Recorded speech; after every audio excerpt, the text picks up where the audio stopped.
The gloomy skies above northwestern Kaduna state is yet to clear. Last week, a military drone struck a community and killed scores of people, with dozens more injured. The Nigerian army took responsibility for the incident, describing it as an intelligence failure, and tendered an apology. In this story, Just Nigeria's Mercy Frank tells the stories of the human beings behind the figures reported in the news and also talks to experts on how this can be avoided in the future.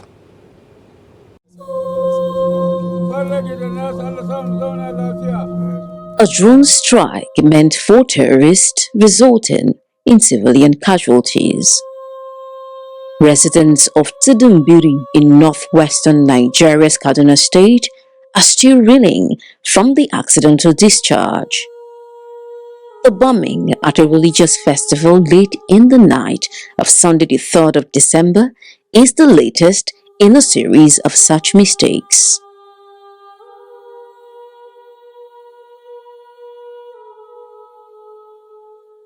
More than a week after the Kaduna drone strike, the death toll is still not clear. The National Emergency Management Agency says 85 people were killed, but Amnesty International insists the numbers are a lot higher. They were placing dead children in sacks, some corpses in vehicles, and there were people who were totally blown apart. As the dust settles, the military says it regrets the accident. The government is promising compensation. The victims will be taken care of under the canopy of the Polaco initiative. We will commence work by next month, and that community will be the first community to be rebuilt in the northwest sub-region. Residents say the horror inflicted upon this community will continue to haunt them. We lost at least 34 of our family members. We need the government to step up now and help us recover from this. They have killed our husbands, and there is nobody that will take care of us now.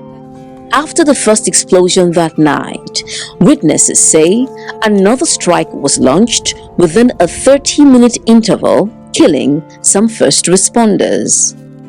Umar was one of those who rushed to the scene to rescue survivors. He escaped the second bombing.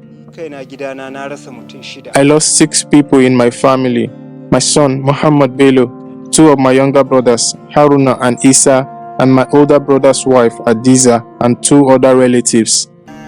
As this community comes to terms with what has happened, the sheer scale of the accident and death toll has far-reaching consequences. There is fear, unbridled fear of this thing can happen again. If anything like drone or aircraft passes their community, everybody will run into panic mode. And that's normal, but that's not good for people's psyche. And then there is mistrust. Can we trust anybody? Can we trust this government? Can we trust the people that are supposed to be protecting us? And then there is anger. Why us? Why our community?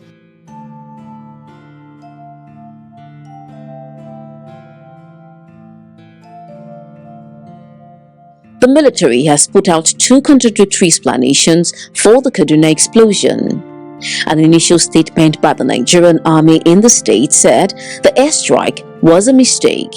This was followed by a statement from Nigeria's defense headquarters claiming suspected bandits were embedded with civilians at the religious festival. They said according to intel they received that the bandits planned to attack some facilities in that general area, and the whole area was under surveillance with unarmed area vehicles, and so you can imagine the alertness of troops and even the pilots of the drones.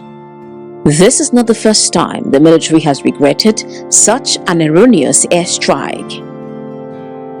Reports show that no more than 400 civilians, including women and children, have been mistakenly killed during air raids targeting terrorists and bandits in northern Nigeria between 2017 and 2023. Nigerian military's warplane mistakenly killed 70 refugees and aid workers in a village in northeastern Borno State. The army said troops assumed the victims were members of Boko Haram terrorist group. 17 people, including children, were killed after a fighter jet reportedly bombed Sakotoku village in Damboa, Borno State. Another attack by the Nigerian Air Force killed an unspecified number of people in a town close to Maiduguri, the Borno State capital. 5 months later, a Nigerian military aircraft mistakenly bombed Yunusari village in northeastern Yobe State, killing more than 10 civilians and injuring 20 others. 13 days after the Yobe incident, an unknown number of people were reportedly killed during air attacks on ISWAP fighters believed to be stationed in a village close to the Lake Chad area of Borno State. The Nigerian governor of Maradi region told AFP that the Nigerian army killed 7 children and injured 5 more in Nachade village in an accidental airstrike while targeting bandits.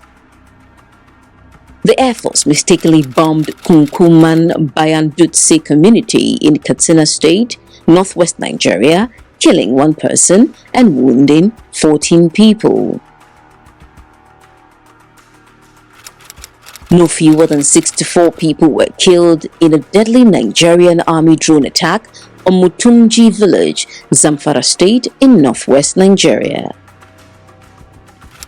Earlier this year, a deadly airstrike on Kwatiri, a rural community in Nasarawa State, north-central Nigeria, killed about 39 people.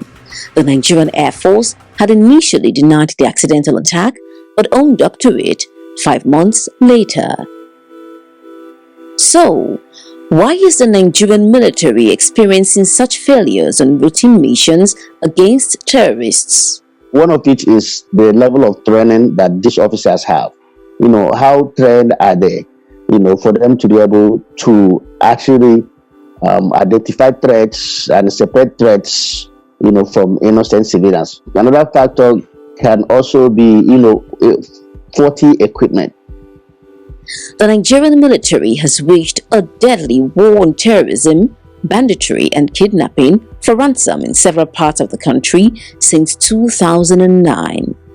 This internal warfare has stretched security operatives. They have never had this elevated situation where they had to be engaged in military operations, day after day, month after month, year after year, since 2009. So when you have that high frequency of military engagements, errors are going to occur. Depending on the way this situation is handled, it can have adverse effects on the way the armed forces is perceived. Chief of Army Staff, Lieutenant General Taurid Lagbaja says the findings will help the Army prevent future occurrences. Having assessed the situation on the ground myself, to be able to determine the kind of inquiry that will be conducted by the Nigerian.